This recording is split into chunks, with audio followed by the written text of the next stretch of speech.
Good morning everyone. So today we are going to learn about the chapter Globalization and the Indian Economy. इस chapter में हम ये समझेंगे कि globalisation का मतलब क्या होता है और उसका इंडियन इकोनॉमी में क्या क्या इम्पैक्ट पड़ रहा है, उसके क्या क्या फायदे हैं और क्या क्या नेगेटिव पॉइंट्स हैं, और ये शुरुआत कैसे हुआ, क्या क्या चीज है जो कि ग्लोबलाइजेशन के प्रोसेस को बढ़ाता है या हेल्प करता है ग्रो करने में. सो this is what is we are going to learn in this chapter. Introduction. As consumers in today's world, some of us have a wide choice of goods and services before us. The latest models of digital cameras, mobile phones and television made by the leading manufacturers of the world are within our reach. हम सब कहीं ना कहीं consumers हैं या customers हैं जो different products खरीदते हैं, और आज के मार्केट में हमारे पास बहुत सारा चॉइसेस है. चाहे आप फोन खरीदने जाओ, फ्रिज खरीदने जाओ, टीवी खरीदने जाओ, कपड़े खरीदने जाओ, गाड़ी खरीदने जाओ, कुछ भी खरीदने जाओ, you have variety of choices. और ये चॉइसेस हमें क्यों मिल रहा है? क्योंकि हर कंट्री अपने अपने प्रोडक्ट्स को यहाँ पे बेच रहा है. डिफरेंट ब्रांड्स अवेलेबल है. Every season new models of automobiles can be seen on Indian roads. Such wide-ranging choice of goods in our market is a relatively recent phenomenon. हर साल हम दिवाली के समय, दुर्गा पूजा के समय या फेस्टिवल सीजन्स में हम देखते हैं कि नए गाड़ी का मॉडल लॉन्च हो जाता है, नया मोबाइल का हैंडसेट लॉन्च हो जा रहा है, और सब बड़े कंपनीज के मोबाइल फोन्स भी आज हमारे कंट्री में अवेलेबल है. चाहे अच्छे कंपनीज के गाड़ी है, BMW हो, जैगवर हो, ये सभी ब्रांड्स हमारे कंट्री में भी, इंडियन रोड्स में भी अवेलेबल है, जो कि पहले नहीं था. ये एक रिसेंट ट्रांसफॉर्मेशन हुआ है हमारे इंडियन इकोनॉमी में. यही कोई 20-30 साल पहले हुआ है ये transformation. Production across countries. Colonies such as India exported raw materials and foodstuff and imported finished goods. तो अब हम प्रोडक्शन का बात करें अक्रॉस कंट्रीज, पूरे कंट्री का, पूरे जितने भी डिफरेंट कंट्रीज है वर्ल्ड में, वहां पे किस तरीके से प्रोडक्शन किया जाता है. अब हम सबसे पहले चलते हैं 1950s या उससे पहले पीरियड में, 1900 से लेके 1950s के पीरियड में. तब बहुत सारे कंट्रीज कॉलोनीज थे. यूरोपियन नेशंस ने अपना अपना कॉलोनी अलग अलग जगह बना रखा था, खासकर अफ्रीकन नेशंस में और एशियन नेशंस में. इंडिया उस समय क्या करता था, वो raw materials, cotton, jute, Indigo, T, coffee, इस तरह के रॉ मटेरियल्स को प्रोड्यूस करके European Nations and American Nations में एक्सपोर्ट करता था. एंड ये कंट्रीज उसी रॉ मटेरियल को फिनिश प्रोडक्ट्स में कन्वर्ट करके वापस हमारे कंट्री में बेचते थे. तो जो हम रॉ मटेरियल बेच रहे थे इनको, तो वो हम बेच रहे थे फॉर एग्जांपल 100 रुपीज में. अब यही शर्ट बन के जब हमारी कंट्री में मैं आया, तो वो ब्रांड और लेबल और टैग के साथ 100 रुपीज की जगह अब इसका कॉस्ट 500 हो गया. So we were selling things cheaply and buying things at a higher cost. Trade was the main channel connecting distant countries. तो जो अलग अलग कंट्रीज थे वर्ल्ड में, उनको क्या जोड़ रहा था? तो सिर्फ और सिर्फ trade and commerce. This was before large companies called multinational corporations or MNCs emerged on the scene. और ये उस समय की बात हो रही है जब MNCs या multinational companies नहीं थी पिक्चर में. Now what is an MNC?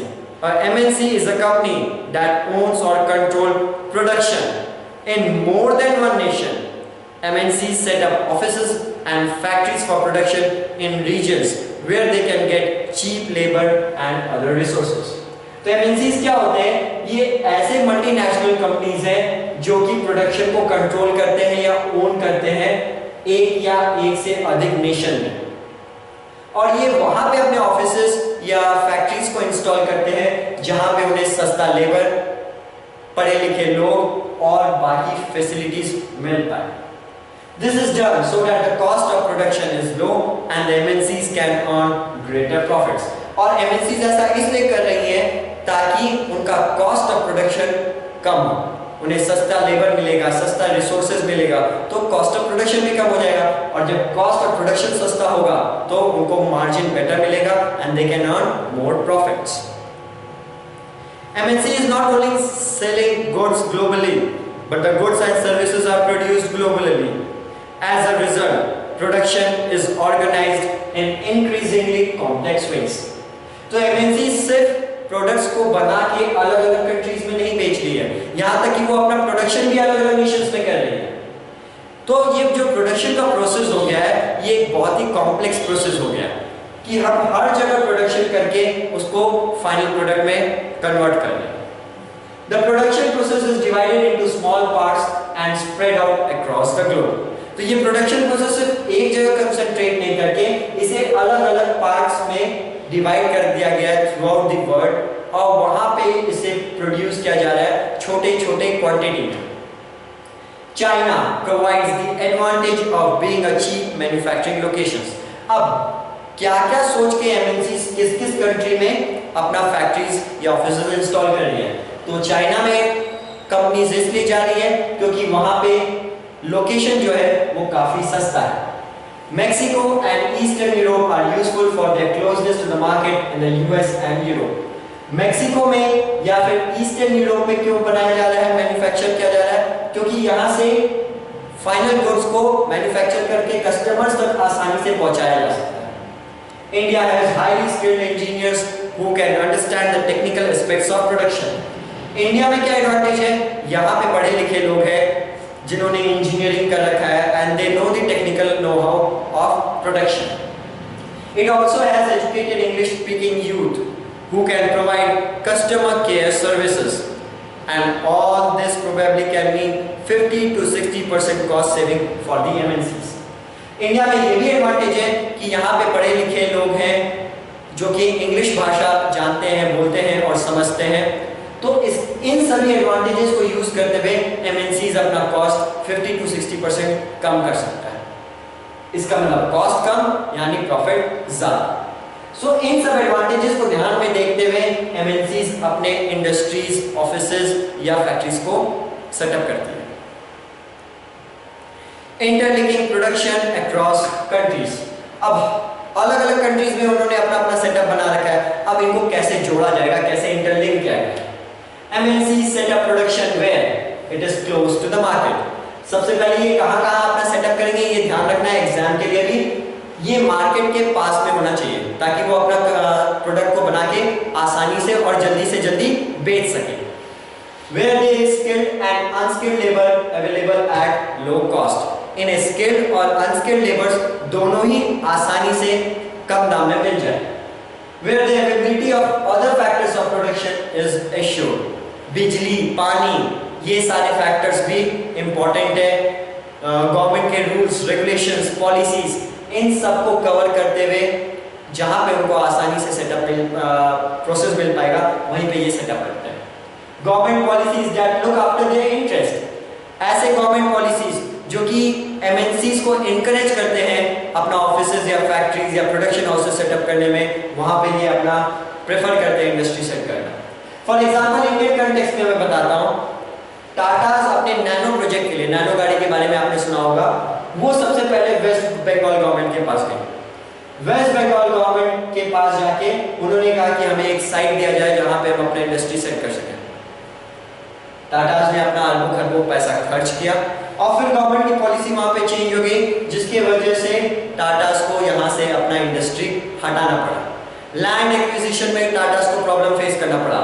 तभी उसी वक्त गुजरात में क्या हुआ, यहाँ की सरकार ने कहा टाटास आप हमारे पास आओ, हम आपको सभी तरह का फैसिलिटी देंगे एंड वी विल एश्योर कि आपको फ्यूचर में भी किसी तरह का प्रॉब्लम नहीं होगा। टाटास ने अपना पूरा का पूरा प्रोडक्शन हाउस यहाँ से उठा के गुजरात लेके आ गया। So this is what we mean by government policies, कि गवर्नमेंट मल्टीनेशनल कंपनीज के लिए क्या फेवरेबल पॉलिसीज बना रही है, उनको क्या इनपुट्स प्रोवाइड कर रही है, उनके लिए क्या अच्छी सड़क प्रोवाइड कर रही है कि नहीं, इलेक्ट्रिसिटी, वाटर, ये सब फैसिलिटीज है कि नहीं, लैंड एक्विजिशन करके गवर्नमेंट उनको प्रोवाइड कर पा रही है कि नहीं। सो ये सभी फैक्टर्स देखते हुए MNCs अपना इंडस्ट्री या फैक्ट्री सेटअप करते हैं। MNCs set up factories and offices for production. The money that is spent to buy assets such as land, building, machines and other equipment is called investment. Investment made by MNCs is called foreign investment. Any investment is made with the hope that these assets will earn profit. तो MNCs जो होते हैं वो अपना जो भी offices या production setup करने इंडस्ट्री सेटअप करना चाह रही हैं उसके लिए उनको जमीन, लोकेशन, मटेरियल्स, बिल्डिंग्स ये सब एक्वायर करना पड़ता है, खरीदना पड़ता है, और इसको हम क्या बोलते हैं? Foreign investment. अगर इस तरह का इन्वेस्टमेंट एक फॉरेन कंपनी कर रही है या मल्टीनेशनल कंपनी कर रही है then it is known as foreign investment. और कोई भी कंपनी इन्वेस्टमेंट इसीलिए करेगी ताकि उनको एक होप रहता है कि फ्यूचर में हमको इन एसेट्स से, ये जो जमीन है या बिल्डिंग है, इससे मुझे फ्यूचर में अर्न करने का मौका मिलेगा। तो आप देख सकते हो इंडिया में, राजस्थान में, जयपुर में इस तरह का एक होंडा का शोरूम या होंडा का प्रोडक्शन सेटअप हाउस किया गया है। तो ये उनके लिए एक बेनिफिट है। उन्होंने, होंडा कंपनी ने अपना इन्वेस्टमेंट किया, जमीन खरीदा, मशीन्स खरीदे, बिल्डिंग्स खरीदे, बनाया उसको। So this was an investment made by Honda which is a foreign investment इन जयपुर या राजस्थान। इससे क्या क्या एडवांटेज होगा? यहाँ पे लोगों को काम भी मिलेगा। Sometimes MNC set up production jointly with some of the other local companies of these countries. कई बार MNCs क्या करती है, मल्टीनेशनल कंपनीज, वो यहाँ के लोकल कंपनीज के साथ मिल के काम करती है, उनको सपोर्ट प्रोवाइड करती है और अपना बिजनेस भी एक्सपैंड करती है। The benefits to the local company of such joint production are: MNCs can provide money for additional investment like buying new machines for faster production. MNCs might bring with them the latest technology for production. इस तरह के venture का क्या advantage है? अगर एक MNC यहाँ के लोकल कंपनी के साथ मिलके काम करती है तो वो लोकल कंपनी को पैसा या इन्वेस्टमेंट दे सकती है जिससे कि वो अपने इंफ्रास्ट्रक्चर, मशीन्स, स्किल्ड लेबर्स उनको डेवलप कर सके। दूसरा क्या एडवांटेज है? वो अपने साथ साथ टेक्नोलॉजी भी शेयर करती है यहाँ के लोकल कंपनीज के साथ। फॉर एग्जांपल, इस तरह का मर्जर का आप एग्जांपल देखो, hero Honda. Hero Indian company है, होंडा जापानीज कंपनी है। इसी तरीके से मारुति सुजुकी, तो मारुति अलग हो गया, सुजुकी अलग कंपनी हो गई। तो ये एक MNCs ने टाई अप किया यहाँ के लोकल कंपनी से, उनके साथ उनको इन्वेस्टमेंट दिया, पैसा प्रोवाइड किया, उन्हें मशीन्स दी, लेटेस्ट इक्विपमेंट्स प्रोवाइड किए और यहाँ तक कि टेक्नोलॉजी का इंफॉर्मेशन भी शेयर किया। So this is how our local industries can also grow and learn. There are different ways by which MNC expand production. अब MNC अपना प्रोडक्शन बढ़ाने के लिए अलग अलग रूट्स यूज करते हैं। Mostly MNC buy up local companies and then expand production. ज्यादातर क्या करते हैं MNCs, वो आसपास के लोकल कंपनी को खरीद लेते हैं। उस कंट्री में जहाँ पे उनको अपना प्रोडक्शन बढ़ाना है या अपना बिजनेस बढ़ाना है, they go and simply buy out a local company. वहाँ के लोकल कंपनी को बाय आउट कर लेती है और अपने मशीन्स एंड इक्विपमेंट्स को अपग्रेड करके वहाँ पर अपना प्रोडक्शन इंप्रूव कर देती है। MNCs in developed countries place order for production with small producers. Garments, footwear, sports items are examples of industries where production is carried out by a large number of small producers around the world. यह MNCs जो developed countries में होती है वो क्या करती है, अपना ऑर्डर छोटे छोटे प्रोडक्शन हाउसेस को दे देती है और उनका प्रोडक्शन को वो फिर कलेक्ट करके अपने ब्रांड, अपने लेबल के साथ उसको सेल करती है। और ऐसा हम ज़्यादातर देख सकते हैं गारमेंट्स में, फुटवेयर में या स्पोर्ट आइटम्स में ये प्रोसेस ज़्यादातर किया जाता है। The products are supplied to the MNCs which then sell these under their own brand names to their customers. तो MNCs को ये फाइनल प्रोडक्ट अलग अलग प्रोडक्शन हाउसेस है वो बना के फिर ये लोग ने क्या किया, अपना लेबल, अपना टैग लगाया और अपने ब्रांड नेम से उसको प्रमोट करते हुए, मार्केटिंग करते हुए कस्टमर्स को बेच दिया।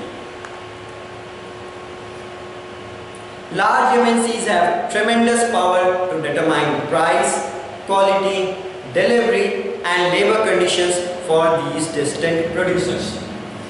इन प्रोड्यूसर्स के ऊपर MNCs का काफी कंट्रोल होता है। वो इतने लार्ज क्वांटिटी में इन छोटे छोटे प्रोड्यूसर्स को ऑर्डर देती है कि वो quality, price, time of delivery, labour conditions, ये सब कुछ का गाइडलाइन MNCs खुद प्रोवाइड करती है कि वो क्या कॉस्ट देना चाहती है, क्योंकि ऑर्डर इतना ज़्यादा क्वांटिटी में होता है, बल्क में होता है कि प्राइस भी वो डिमांड कर पाती है। क्वालिटी जो उनको चाहिए वो उसके ऊपर किसी भी तरह का कॉम्प्रोमाइज़ नहीं करती है इस तरह की एमएनसीज, क्योंकि इनका प्रोडक्ट जो होता है that is it is of very good quality.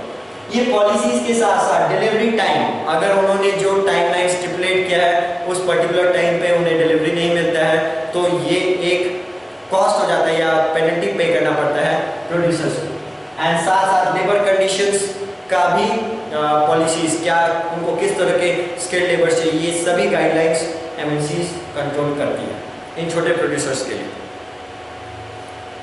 Foreign trade and integration of market. Foreign trade creates an opportunity for the producers to reach beyond the domestic market. Foreign trade का क्या फायदा है? इससे एक opportunity, एक रास्ता खुल रहा है कि यहाँ के लोकल डोमेस्टिक प्रोड्यूसर्स भी अपने गुड्स एंड सर्विसेज को दूसरे कंट्रीज में जाके बेच सकते हैं, compete कर सकते हैं और वहाँ की कंपनी से सीख भी सकते हैं। Producers can sell their produce not only in the markets located within the country but can also compete in markets located in other countries of the world. तो फॉरेन ट्रेड से प्रोड्यूसर्स को क्या फायदा है कि वो अपना गुड्स एंड सर्विसेज सिर्फ लोकल एरियाज में या डोमेस्टिक मार्केट में ही नहीं बल्कि डिफरेंट कंट्रीज में जाके बेच सकती हैं, compete कर सकती है वहाँ के लोकल कंपनीज के साथ। For the buyers, foreign trade is a way of expanding choice of goods beyond what is produced domestically. और बायर्स या कस्टमर्स के लिए या कंज्यूमर्स के लिए क्या फायदेमंद है कि उन्हें अलग अलग चॉइसेस मिल रहा है। They can choose what they want, what quality they want, what price they want. इसकी वजह से क्योंकि यहाँ पे बायर बहुत इंपॉर्टेंट रोल प्ले करता है, इसलिए प्रोडक्ट का क्वालिटी और प्राइस दोनों ही काफी कॉम्पिटिटिव होते जा रहे हैं। ठीक है, सो ये एडवांटेज बायर्स को काफी मिलता है। With the opening of trade, goods travel from one market to another. Choice of goods in the market rises. Prices of similar goods in the two markets tend to become equal, and producers in the two countries now closely compete against each other even though they are separated by thousands of miles. Foreign trade thus results in connecting the markets or integration of markets in different countries. तो जैसे ही trade open up हो रहा है, different countries allow कर रहे हैं foreign companies को business करने के लिए उनके नेशन में, उनके डोमेस्टिक मार्केट में, तो उससे मार्केट ओपन अप होता है। चॉइसेस कस्टमर्स के लिए बढ़ते जा रहा है, क्वालिटी बढ़ते जा रहा है, प्राइसेस कंपिटिटिव होते जा रहा है। अब अलग अलग प्रोड्यूसर्स जो कि अलग अलग कंट्रीज में बैठे हुए हैं and they are producing the same goods, तो उनका सेम प्रोडक्ट के लिए प्राइसेस लगभग आसपास इक्वल हो जाए, कॉम्पिटिटिव हो जाए, क्योंकि अगर ज़्यादा होगा तो उसका सेल नहीं हो पाएगा, बहुत कम होगा तो भी वो नहीं बिकेगा, वो लो क्वालिटी का या सब स्टैंडर्ड का माना जाएगा। सो प्राइसेस लगभग एक जैसा हो जाता है और दोनों ही आपस में एक दूसरे से compete कर रहे हैं, एक दूसरे से काफ़ी दूर बैठे बैठे। So foreign trade is insuring directly और इनडायरेक्टली कि there is integration of market between different countries. अलग अलग कंट्रीज भी इंटीग्रेट होते जा रही है, जुड़ते जा रही है। This is the advantage of foreign trade. Now what is globalization? Globalization is a process of rapid integration और interconnection between countries. MNCs are playing a major role in the globalisation process. तो globalization का मतलब यही हुआ कि बहुत फटाफट, बहुत जल्दी डिफरेंट कंट्रीज, डिफरेंट लोग आपस में जुड़ते जा रहे हैं और इस प्रोसेस को बढ़ाने में एमएनसीज का एक बहुत ही इंपॉर्टेंट रोल होता है। More and more goods and services, investment and technology are moving between countries. तो अब और अधिक से अधिक डिफरेंट ब्रांड्स के goods and services different countries में अवेलेबल है, टेक्नोलॉजीज भी अवेलेबल है हर जगह अलग अलग। तो ये सारा एडवांटेज हो रहा है ग्लोबलाइजेशन का या एमएनसीज का।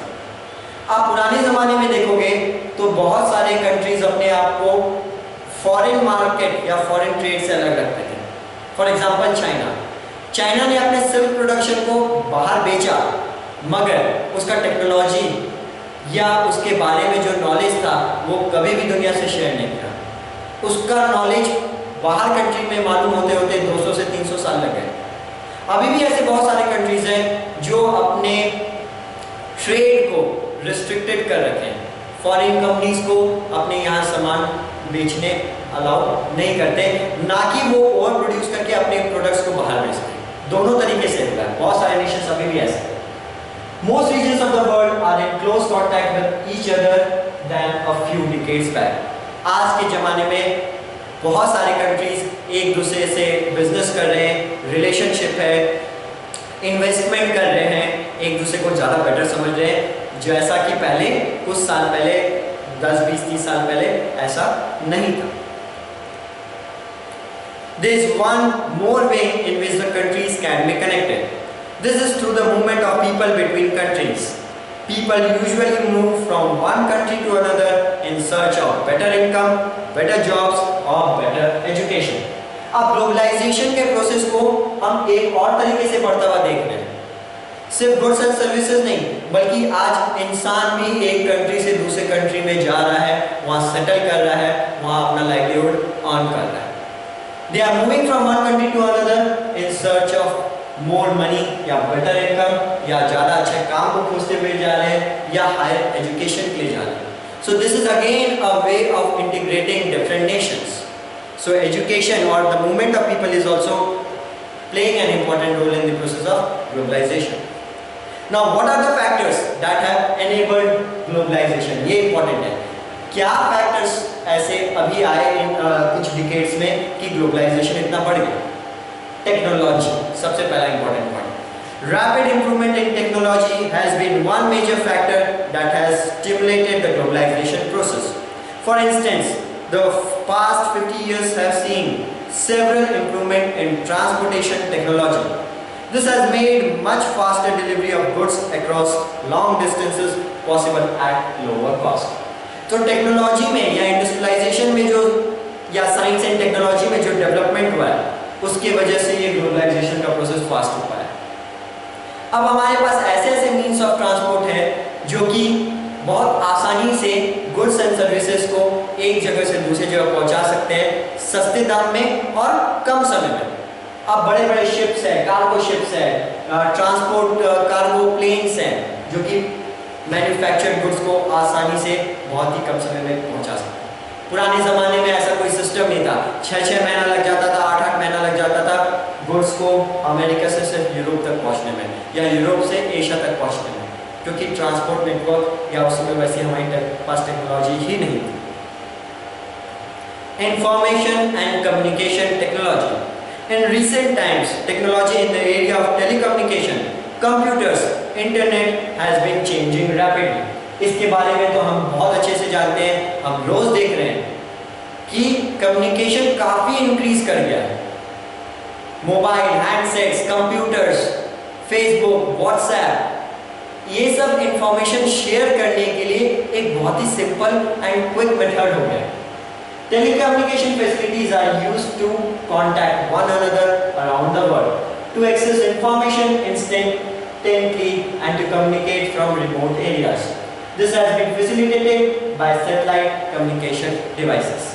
तो इन recent years में जो satellites launch हुए, जिसके वजह से अब हम मोबाइल फोन्स यूज कर रहे हैं या इंटरनेट यूज कर रहे हैं, वाईफाई यूज कर रहे हैं, this has made the process of communication very easy and simple. हम दूर कहीं गांव देहात में भी बैठ के we can communicate with our customers, our producers in at instant. We can control and monitor the production as well as marketing, sales या जो भी काम है, हम एक जगह से बैठे बैठे using technology we can do all those things. पुराने ज़माने में ये means of communication नहीं हुआ करता था। इस इंफॉर्मेशन को अगर कोई भी घटना होती थी पुराने ज़माने में 50 to 100 years बैक की बात करें हम, तो अगर यूरोप में कुछ इंसिडेंट हुआ तो आज के डेट में within few minutes the entire world knows what has happened in Europe. मगर पहले इस इंफॉर्मेशन को एक कंट्री से दूसरे कंट्री में पहुंचने में महीना से 2 महीना भी लग जाता था कई बार। Liberalization of foreign trade and foreign investment policy, ये तीसरा पॉइंट हो गया जिसकी वजह से ग्लोबलाइजेशन इतना इंप्रूव हुआ है। लिबरलाइजेशन ऑफ फॉरेन ट्रेड, यानी इंपोर्ट टैक्स या एक्सपोर्ट टैक्स को काफी कम कर दिया गया है और इन्वेस्टमेंट पॉलिसी को सिंप्लीफाई कर दिया गया है ताकि फॉरेन कंपनीज भी इंटरेस्ट लेके दूसरे कंट्रीज में इन्वेस्टमेंट कर सकें। जैसे हमारे कंट्री में कुछ सेक्टर्स है जहां पे अभी भी प्राइवेट सेक्टर्स या फॉरेन कंपनीज आके इन्वेस्टमेंट नहीं कर सकती। For example railways, for example postal, for example हम लोग बात करें डिफेंस। कुछ साल पहले टेलीकम्युनिकेशन में भी यही सेम चीज था, सिर्फ गवर्नमेंट का इंटरफेरेंस था। एयरलाइन इंडस्ट्री में भी सिर्फ यही चीज था, मगर धीरे धीरे इन्वेस्टमेंट पॉलिसी को लिबरलाइज किया गया।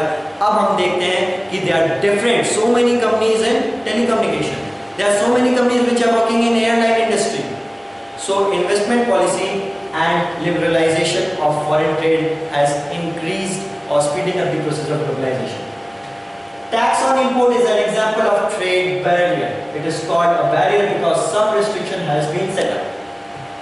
जब हम टैक्स लगा रहे हैं, मान लो फॉर एग्जांपल एक शूज का cost of production and including profit is 1000 rupees, मगर यूरोप से वो एक्सपोर्ट होके हमारे कंट्री में जब आता है तो उस 1000 रुपीज पे अगर हमारी गवर्नमेंट 400 रुपीज टैक्स लगा देता है, 40% टैक्स लग जाता है, तो वही शूज जो 1000 रुपीज का था वो 1400 का हो गया।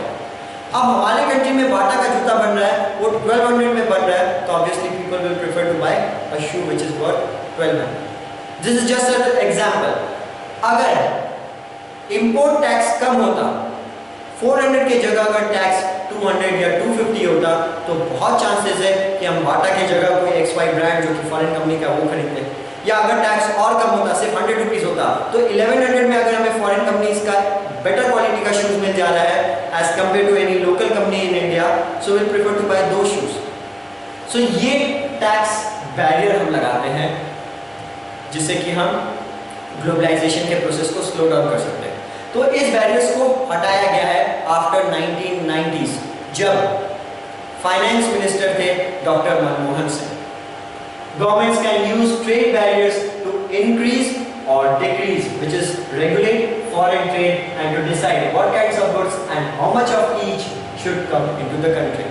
तो गवर्नमेंट पॉलिसीज बना सकती है, वो इंपोर्ट टैक्स या एक्सपोर्ट टैक्स अलग अलग प्रोडक्ट्स पे बढ़ा सकती है या घटा सकती है, ताकि वो डिसाइड कर सके कि कौन सा गुड हमारी कंट्री में किस क्वांटिटी में आना चाहिए। Removing barriers or restrictions set by the government is what is known as liberalization. तो जब गवर्नमेंट इस तरह के टैक्सेस को कम करती है या हटाती है, तो इसी प्रोसेस को हम लिबरलाइजेशन प्रोसेस बोलते हैं। तो पहले ज़माने में बहुत सारे फॉरेन ब्रांड्स के शूज़, कपड़े, वॉचेस, ये एक अलग रास्ते से या स्मगलिंग होके हमारे कंट्रीज में आता था और उसे सस्ते दाम में बेचा जाता था। क्योंकि स्मगल करके लाया जा रहा था, इसलिए उस पर टैक्स नहीं लग रहा था। तो गवर्नमेंट ने लिबरलाइजेशन प्रोसेस करके टैक्स को कम कर दिया, तो अब जो स्मगलिंग वाला रूट था वो ऑटोमेटिकली बंद हो गया, क्योंकि that was a dangerous route. उस पर पकड़ाने से पूरा माल कॉन्फिस्केट हो सकता है।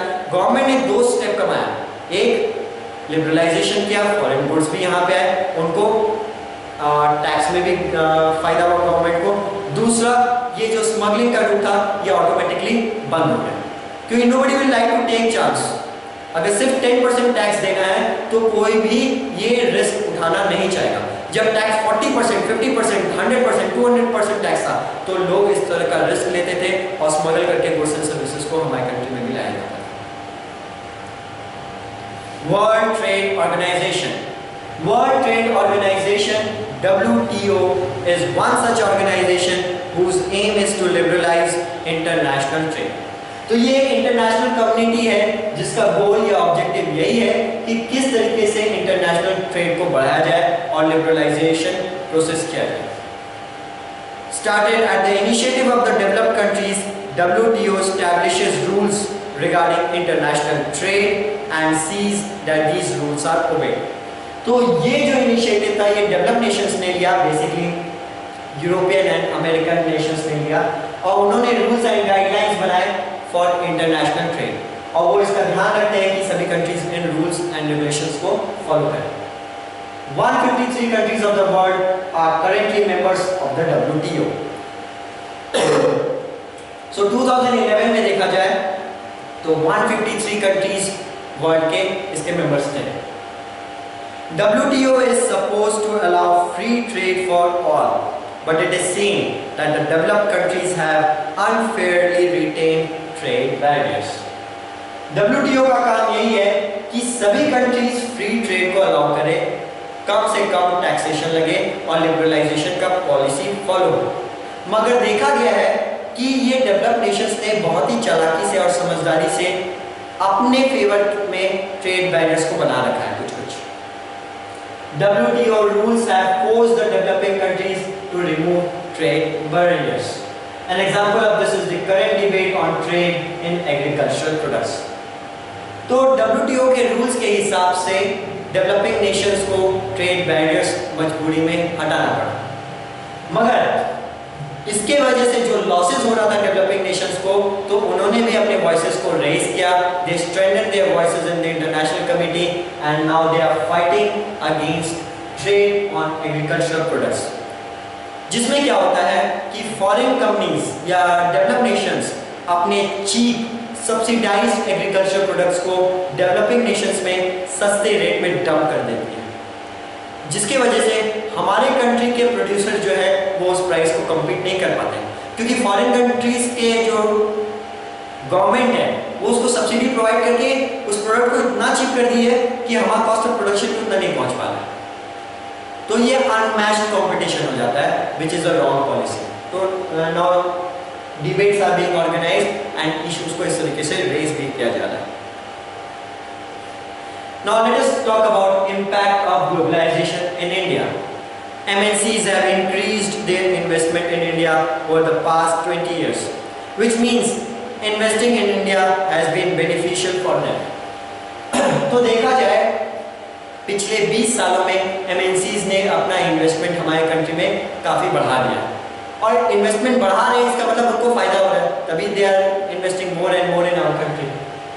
MNCs have been interested in industries such as cell phones, automobiles, electronics, soft drinks, fast food or services such as banking in urban areas. तो इन different sectors में, शहरों में MNCs अपना इन्वेस्टमेंट कर रही हैं। These products have a large number of well-off buyers. उन्होंने इन्हीं प्रोडक्ट्स में क्यों इन्वेस्टमेंट किया? क्योंकि उनको बहुत अच्छे बायर्स आराम से मिल जाते हैं, जो कि इस तरह के लग्जरी गुड्स पे पैसा खर्च करने में हिचकिचाते नहीं हैं। In these industries and services, new jobs have been created. तो इस सेक्टर में, इन सेक्टर्स में और बहुत सारा जॉब्स इंडियन मार्केट में भी क्रिएट हुए। Local companies supplying raw materials etc. to these industries have prospered. तो जो local companies raw materials in sectors के लिए बनाती थी, तो उनका भी काफी ग्रोथ हुआ है, and they have prospered in their business, they have been able to improve and develop their business.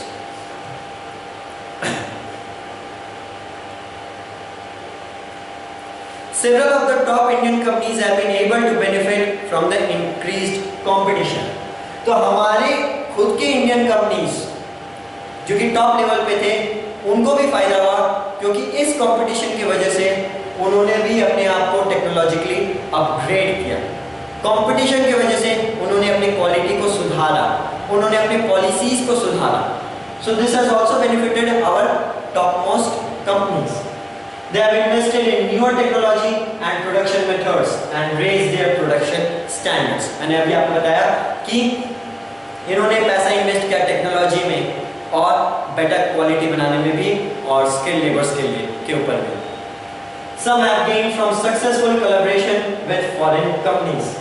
बहुत सारी कंपनीज को जो फॉरेन कंपनीज के साथ कोलैबोरेशन हुआ या टाई अप्स हुआ, उससे भी इनको काफी फायदा हुआ, क्योंकि उनसे उनको टेक्नोलॉजी भी मिला और इन्वेस्टमेंट भी काफी मिला। Globalization has enabled some large Indian companies to emerge as multinational themselves. Tata Motors, Infosys, Ranchi, Asian Paints, Sundaram Fasteners are some Indian companies which are spreading their operations worldwide. यहाँ तक कि ये भी फायदा हुआ कि हमारे खुद के बहुत सारे कंपनीज अब मल्टीनेशनल हो गए हैं और उन्होंने अपना प्रोडक्शन हाउस या ऑफिसेज अलग अलग कंट्रीज में सेटअप कर रखा है। Globalization has also created new opportunities for companies providing services, particularly IT. Globalisation के बाद एक इंडस्ट्री भी, नया इंडस्ट्री भी शुरू हो गया, आईटी इंडस्ट्री, जो कि डिफरेंट सर्विसेज प्रोवाइड करता है। फॉर एग्जांपल कॉल सेंटर्स, ये बड़े बड़े एमएनसीज को सर्विसेज प्रोवाइड कर रही है। कॉल सेंटर्स, अमेरिका का कोई भी कंप्लेन यहाँ पे इंडिया में बैठा हुआ एक कॉल सेंटर का टेली सर्विसेज या कॉल सर्वर आदमी डील कर रहा है और उसके प्रॉब्लम को सॉल्व कर रहा है। बीपीओस यहाँ पे डेवलप किए हैं। सो आईटी सेक्टर एक अलग यहाँ पे डेवलप किया है। फॉरेन कंपनीज अपने सॉफ्टवेयर्स हमारे इंडियन कंपनी से डेवलप करवा रही हैं, क्योंकि यहाँ के इंजीनियर्स पढ़े लिखे हैं and they are also cheap. For small producers, globalization poses a threat as they have to compete with players who are very strong. This unfair competition also leads to unemployment in many industries. Modernization and technology development also creates unemployment. Exam में आपसे पूछेगा advantages and disadvantages of globalisation. तो अभी हमने advantages देखा और disadvantages क्या है कि ग्लोबलाइजेशन की वजह से छोटे छोटे प्लेयर्स को कंपटीशन फेस करना पड़ रहा है और वो बड़े कंपनी से टक्कर नहीं ले सकते, क्योंकि इनके पास क्वालिटी, प्राइस, इन सभी का एडवांटेज है। They control the price also, they control the quality, और इनसे कंपीट करना छोटे लोगों के लिए काफी दिक्कत हो रहा है। So this unfair competition is leading to unemployment in many industries. यहाँ तक कि जो मॉडर्नाइजेशन हो रहा है या टेक्नोलॉजी आ रहा है, कंप्यूटर सिस्टम आ रहा है, सॉफ्टवेयर्स आ रहे हैं, वो ऑटोमेटिकली सारा काम कर दे रहा है, जिसके वजह से भी अनएम्प्लॉयमेंट बढ़ रहा है। The struggle for a fair globalisation. Fair globalization would create opportunities for all and also ensure that the benefits of globalization are shared better. So it is very important कि globalization सभी के लिए अच्छा opportunity create करे, ताकि globalisation का फायदा सभी लोगों के बीच में ठीक से बटे। The government can play a major role in making this possible. तो गवर्नमेंट क्या क्या स्टेप्स ले सकती है जिससे ग्लोबलाइजेशन का पॉजिटिव इफेक्ट्स ही हमें देखने मिले। Its policies must protect the interest not only of the rich and the powerful but all the people in the country. तो सरकार को ऐसी पॉलिसीज बनानी होगी जिससे कि सिर्फ अमीरों का फायदा ना हो, वो गरीबों का भी ध्यान रखे, मिडिल क्लास के पीपल का भी ध्यान रख पाए। The government can ensure that labor laws are properly implemented and the workers get their rights. MNCs में काम करने का तरीका या जो रूल्स एंड रेगुलेशंस हैं, लेबर लॉस को ठीक किया जाए ताकि MNCs अपने लेबर्स को एक्सप्लॉइट नहीं करें और उन्हें सही दाम और पैसा मिले। It can support small producers to improve their performance till the time they become strong enough to compete. Government छोटे प्लेयर्स को सपोर्ट दे सकती है तब तक जब तक वो अपने आप को इस लायक नहीं बना सके कि वो खुद से compete कर सके बड़े मल्टीनेशनल कंपनीज से। If necessary, the government can use trade and investment barriers. It can negotiate at the WTO for fairer rules. और अगर जरूरत पड़े तो सरकार ट्रेड बैरियर्स भी लगाए ताकि यहाँ के लोकल प्लेयर्स को लॉस नहीं हो और वो भी अपना स्टैंड बना सके, और जरूरत पड़े तो वर्ल्ड ट्रेड ऑर्गेनाइजेशन पे एक सही रूल के लिए, एक रिस्पेक्टेबल रूल के लिए फाइट करें। It can also align with other developing countries with similar interests to fight against the domination of developed countries in the WTO. हमारी कंट्रीज, हमारा जो डेवलपिंग नेशन है, वो दूसरे डेवलपिंग नेशंस जिनको सेम इसी तरह के चैलेंजेस फेस करने पड़ रहे हैं डेवलप्ड नेशंस के द्वारा या उनके प्रोडक्ट के द्वारा, so they can tie up with them and अपना खुद का एक ऑर्गेनाइजेशन बना के वो WTO पे अपने पॉइंट्स को रखें ताकि एक फेयर रूल बन सके। सो this is the end of the chapter. आपको ये इंपॉर्टेंट क्वेश्चंस को प्रिपेयर करना है। Thank you.